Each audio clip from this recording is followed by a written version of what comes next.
এখন যাচ্ছি আমরা বার্মিংহাম রেলওয়ে স্টেশনের দিকে। বাসটা অ্যাকচুয়ালি বার্মিংহাম রেলওয়ে স্টেশন হয়েই যাবে।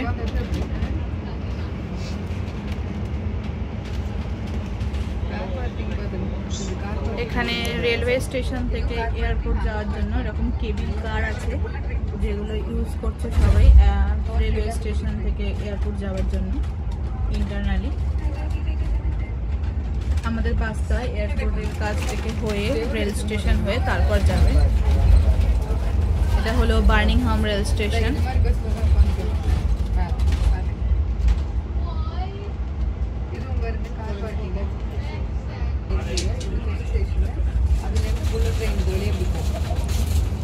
একটা ট্রেন অলরেডি যাচ্ছে বার্মিংহাম স্টেশন থেকে।